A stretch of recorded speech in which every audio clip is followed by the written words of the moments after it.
उत्तर प्रदेश को जल्द ही अंतर्राष्ट्रीय स्तर का तोहफा मिलने वाला है। ऐसा तोहफा जिससे न सिर्फ राज्य की दशा और दिशा को नई उड़ान मिलेगी, बल्कि नए भारत की तस्वीर को भी विकास के पंख लग जाएंगे।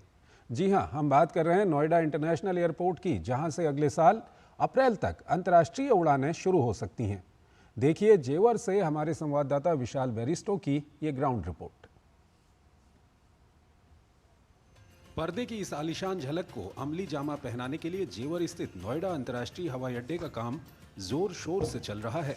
नोएडा का ये अंतर्राष्ट्रीय हवाई अड्डा ग्रीनफील्ड एयरपोर्ट है, जिसकी पूरा होने की उम्मीद फर्स्ट फेज की 2025 अप्रैल में है।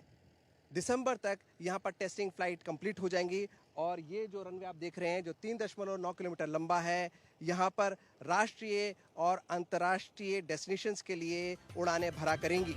टेस्ट उड़ानों की प्रक्रियाओं के लिए इसकी प्रयोगात्मक उड़ानें और एरोड्रोम लाइसेंस आवेदन दर्ज करने की प्रक्रिया दिसंबर 2024 तक पूरी होने की उम्मीद है।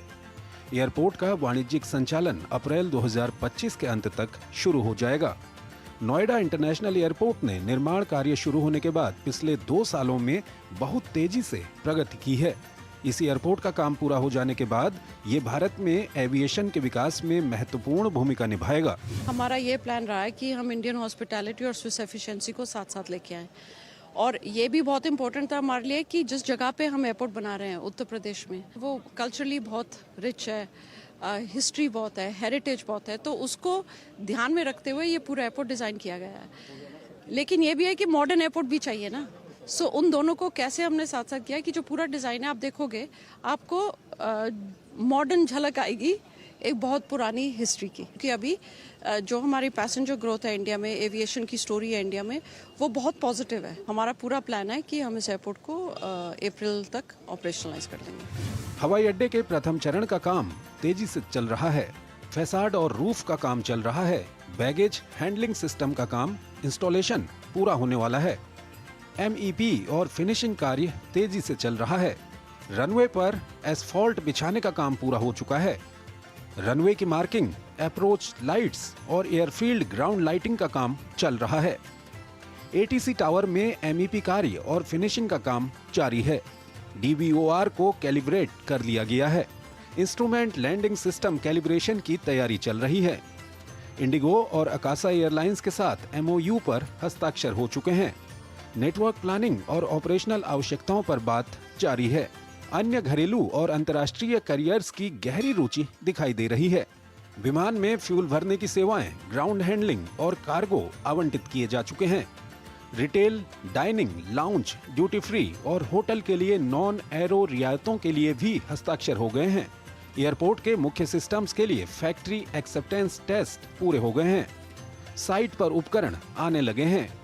Check in kiosk, self service bag drops और ई-गेट्स का परीक्षण चल रहा है। महत्वपूर्ण ऑपरेशनल और मेंटेनेंस सेवाओं जैसे airfield lighting, passenger boarding bridge, lift और एस्केलेटर्स के लिए समझौता पत्रों पर हस्ताक्षर किए जा चुके हैं। NIA द्वारा कैलेंडर वर्ष 2024 के अंत तक एरोड्रोम लाइसेंस के लिए आवेदन कर दिया जाएगा। निर्माण कार्य त्वरित गति से पूरा करने के लिए नोएडा इंटरनेशनल एयरपोर्ट अपने EPC contractor Tata projects limited एवं सभी हितधारकों के साथ मिलकर काम कर रहा है। इस एयरपोर्ट के ऑपरेशन अप्रैल 2025 के अंत तक शुरू हो जाएंगे, जिससे क्षेत्र में कनेक्टिविटी और आर्थिक वृद्धि का एक नया युग शुरू होगा।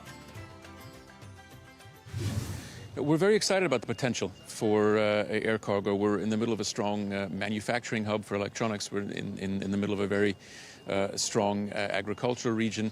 The multimodal cargo hub that Air India SATs are developing together with us will provide air cargo capacity for the industry, helping to trigger, stimulate economic growth and development. Noida international airport में आधुनिक user friendly design Bharat की प्रेरणा से विकसित करने के लिए Swiss technology और efficiency के साथ भारतीय सौहार्द और आतिथ्य का उपयोग किया गया है। इस एयरपोर्ट के पहले चरण में एक रनवे और एक टर्मिनल काम करना शुरू करेगा, जो प्रतिवर्ष 12 मिलियन यात्रियों के आवागमन को संभालने की क्षमता रखेगा।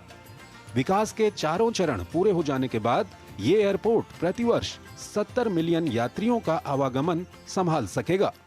यहाँ पर एग्रीकल्चर एरिया है उसको ख़ास तौर से ध्यान में रखते हुए स्पेशल फैसिलिटीज़ बनाई गई हैं ताकि यहाँ के जो फल सब्जियाँ हैं उनको भी यहाँ पर अच्छे से रखा जाए और उनका भी ट्रांसपोर्टेशन किया जाए ताकि इस पूरे इलाके का विकास हो सके। कैमरामैन उत्तम के साथ मैं विशाल बैरिस्टो, डीडी न्यूज़, जेवर एयरपोर्ट।